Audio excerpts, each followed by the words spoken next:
recording.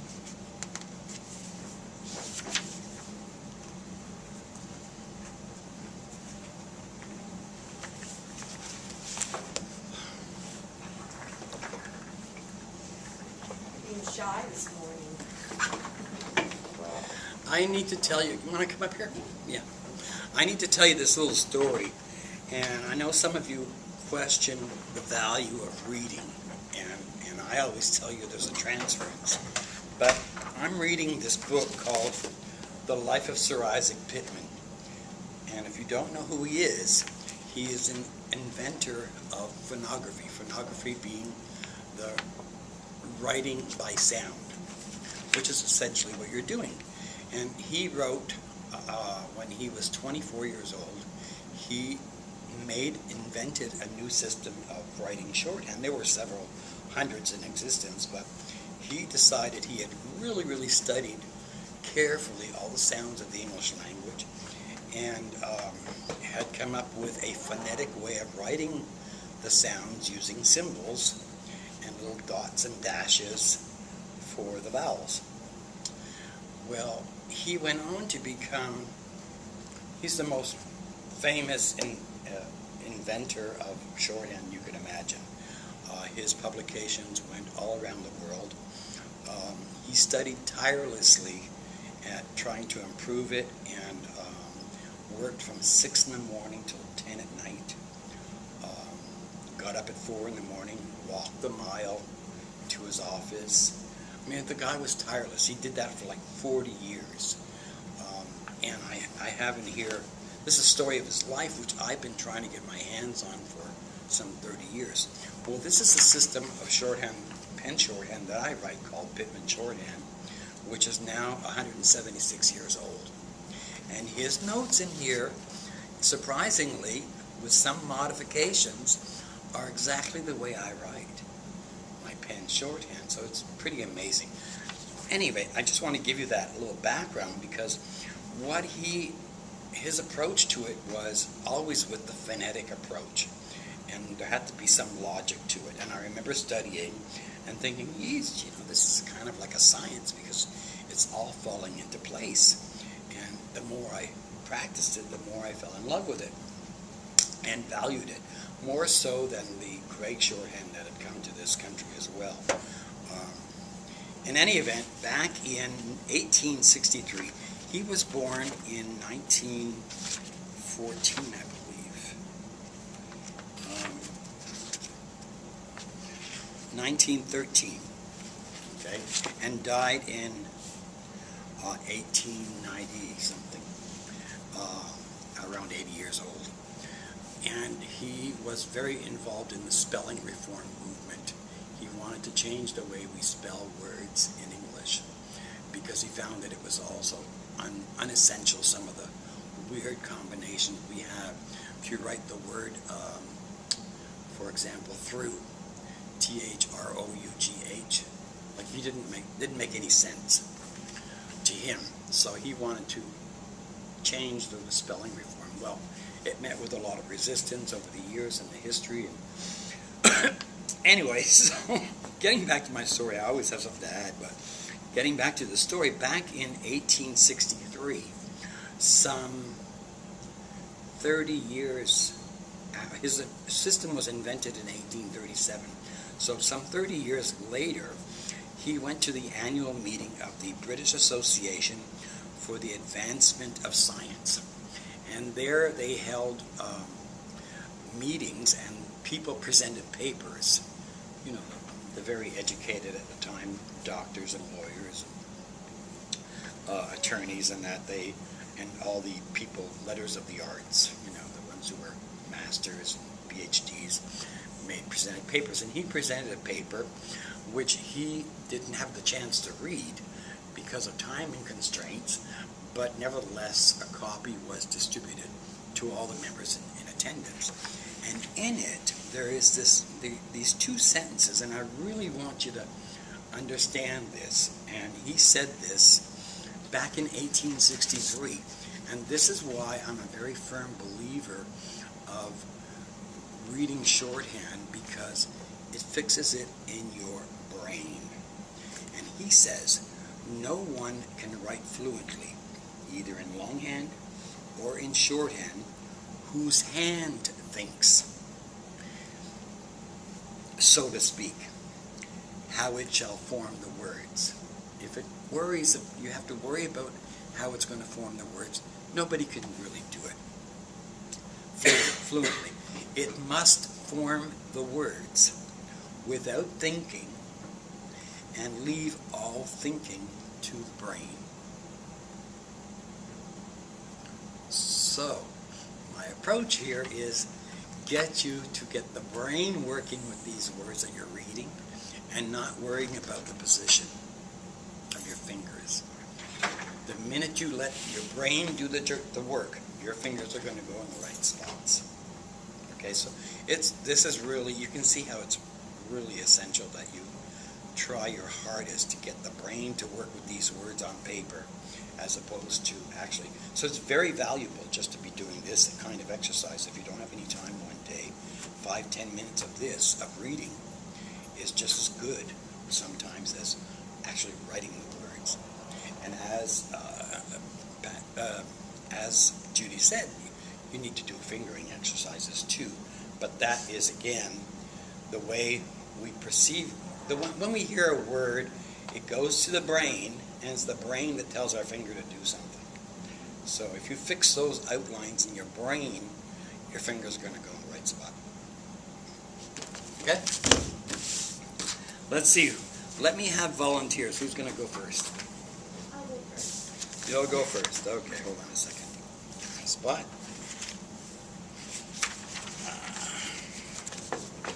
Okay, Christina. Let's see. You weren't here last week. Okay. Let me go get my screen here.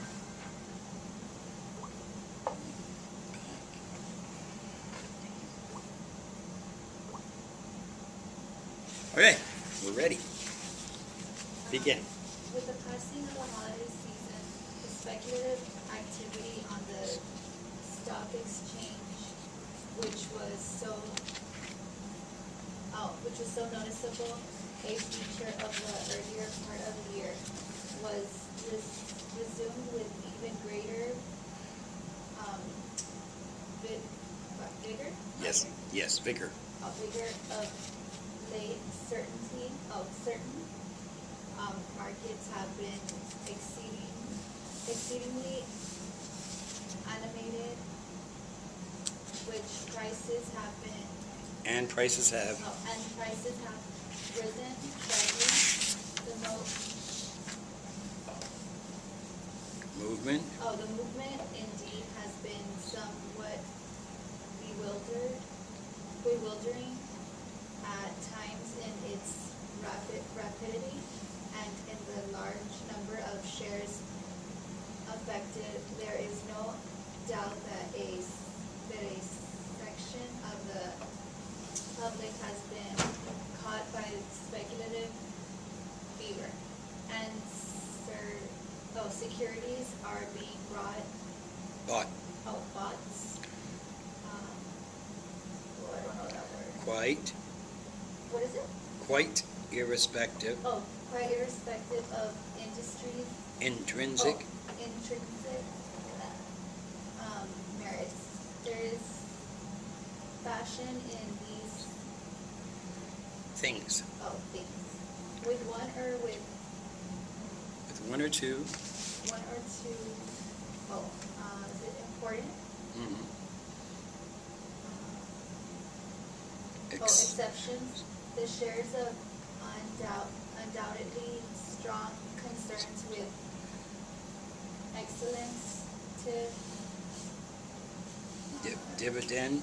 dividend records extending over a long period have not been prominent in the movement. In some shares, Such as those of. those of artificial silk. Yes. Companies which enjoyed a boom a year or two ago have fallen considerably prices and are Price. now, In price. in price and are now a comparatively in effect. Neglected. Market. The present Activity chiefly. chiefly centers in shares of new price enterprising. Prizes. Prices. It is because little can be definitely No. known as to what such companies will do in the future, that prices have been lifted so sharply, but perhaps there will be speculation. Less speculation. Okay. That was rough, I know. 180, 180, 208. 208. Okay, Christina, you need to travel a little bit harder on next time. I read back in like 2 years. Yeah, I know. You're going to have to get used to it. But you were better the last time at Yeah. 201. Well, you're close anyway.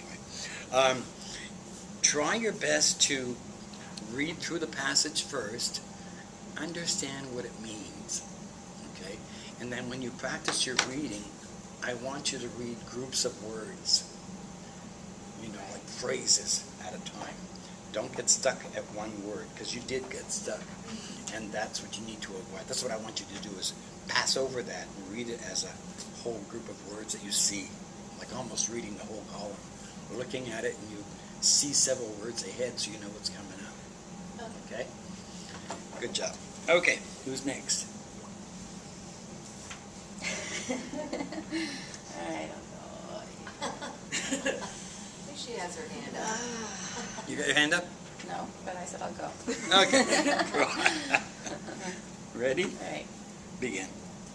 With the passing of the holiday season, the speculative activity on the stock exchange, which was so noticeable a feature of the earlier part of the year, was resumed with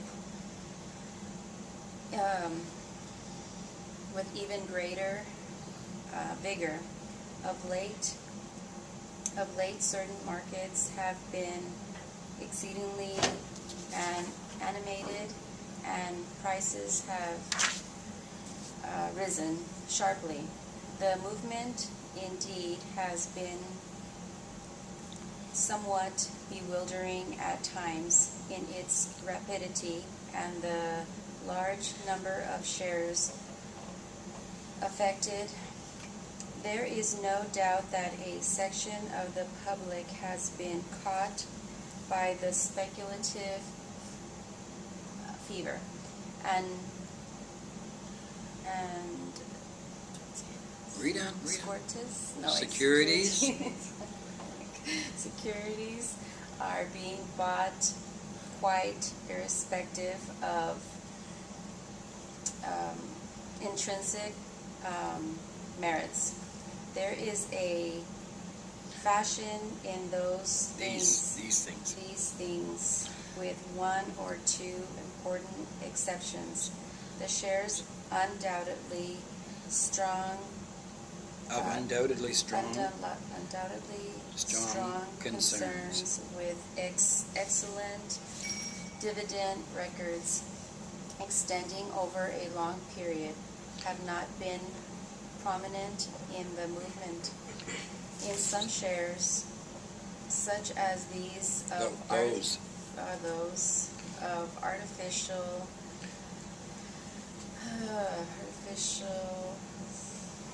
What's the next word? Artificial Silk companies, which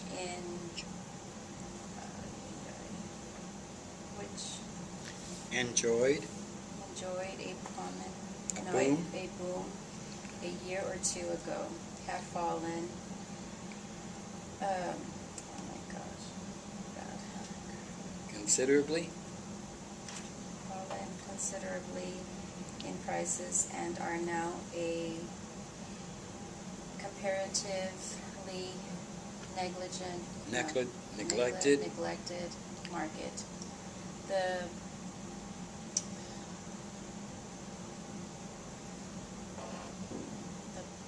Okay, read the next two words. Don't read the next word.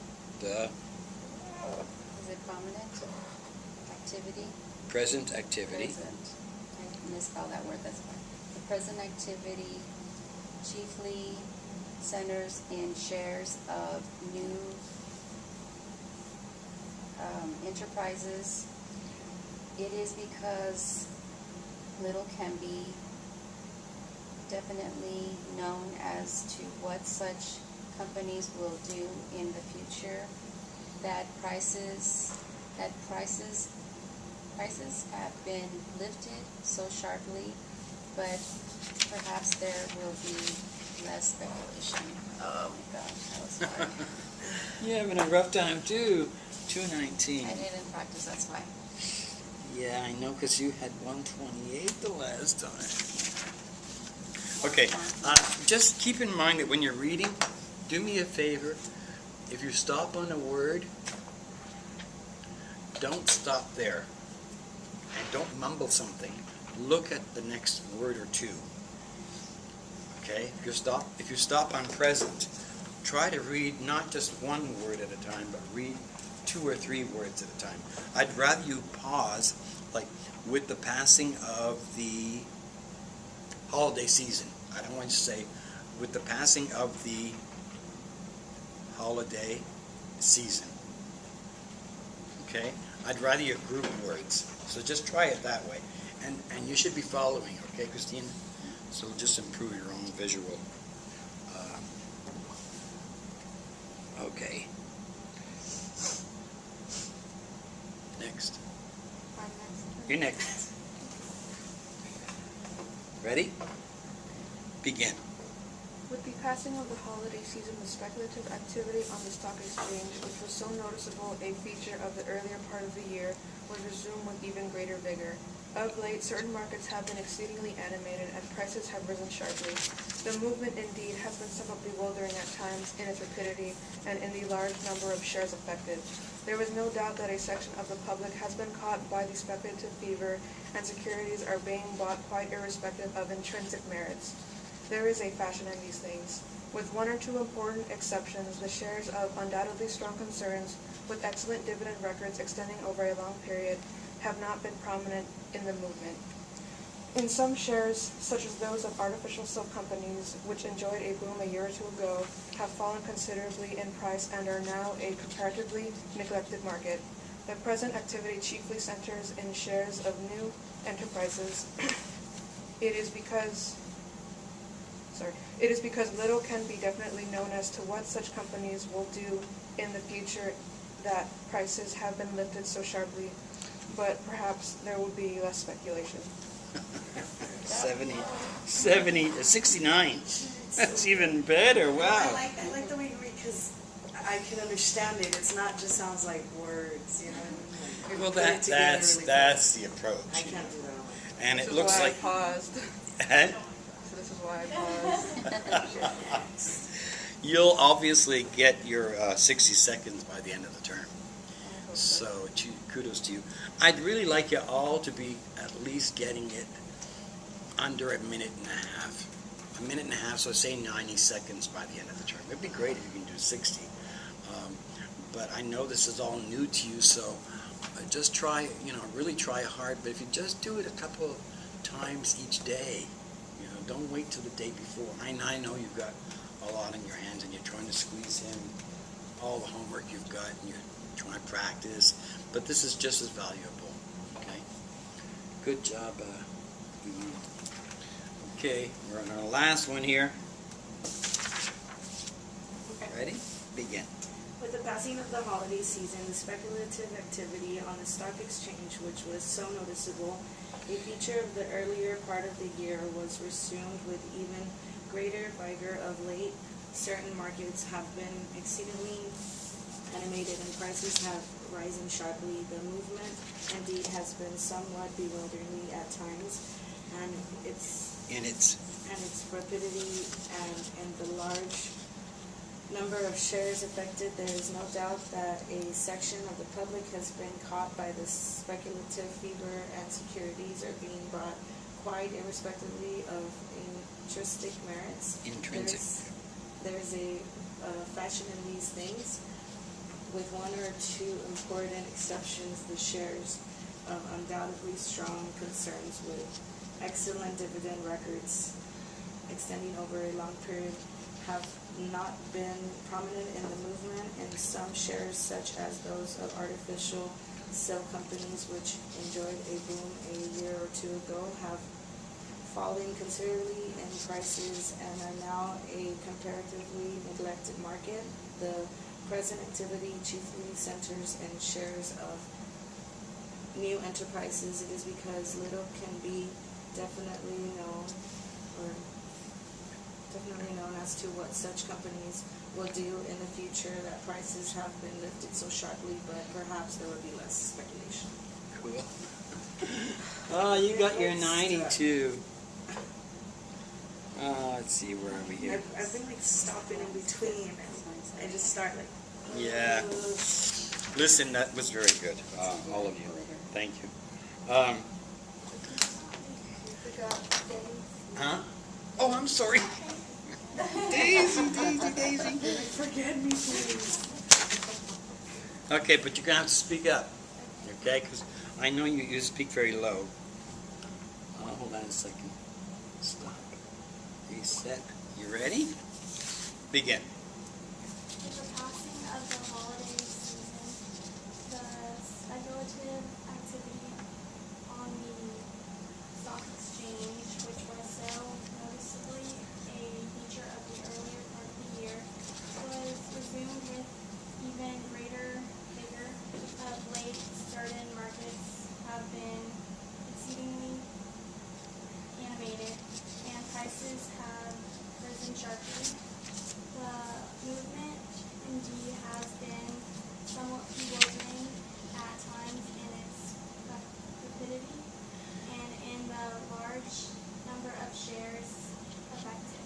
There is no doubt that a section of the public has been caught by the speculative fever, and securities are being bought quite irrespective of intrinsic merits.